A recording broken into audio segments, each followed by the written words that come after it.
First of all, a very happy St. George's Day to all of you. Hope you all celebrate, get to lay back and think of England and drink far too much. Trust me, after the season we've had at Chelsea, I definitely need it. But yeah, enjoy the day celebrating our wonderful country. I'm very proud to be an Englishman.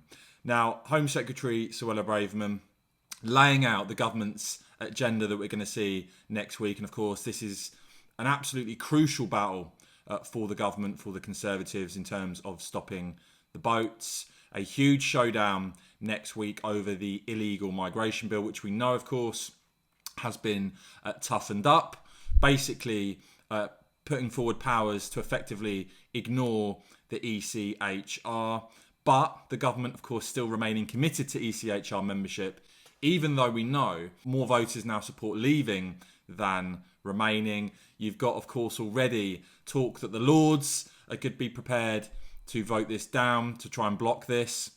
Then you've got, already it looks like some rebel Conservative MPs potentially could be voting against this as well. Oh, and of course, after the Dominic Raab resignation, which I've described as very bad for our democracy now, already talk that you could see activist civil servants target Suella Braverman. But she is pressing on with the government's plan and laying it all out on the line in the Sunday Telegraph. Things that we know already, just the ridiculous scale now of this crisis. The fact that 74% of those coming in 2021, for instance, on small boats, adult males under the age of 40, that local authorities do not have the housing or public service capacity to support everyone, that taxpayers selling out more than 6 million quid a day on hotels now.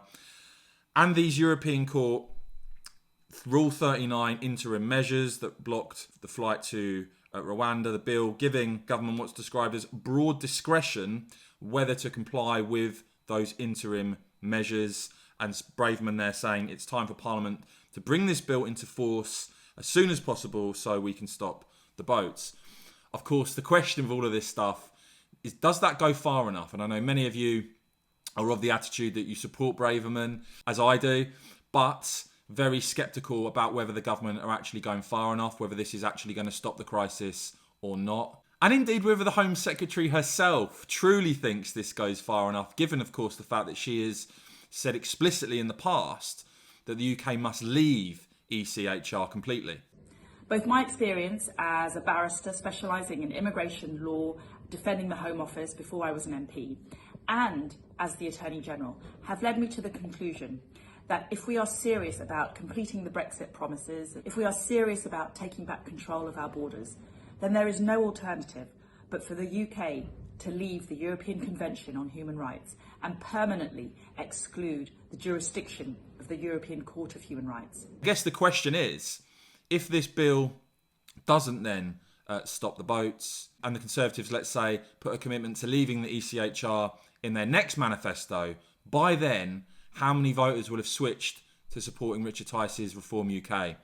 Let me know in the comments below, guys. Do you have faith in Braverman and this government to stop the boats or not? I will keep bringing you all the latest, of course, on this and more. So please do whack this video a quick thumbs up. And of course, as ever, cheers for watching.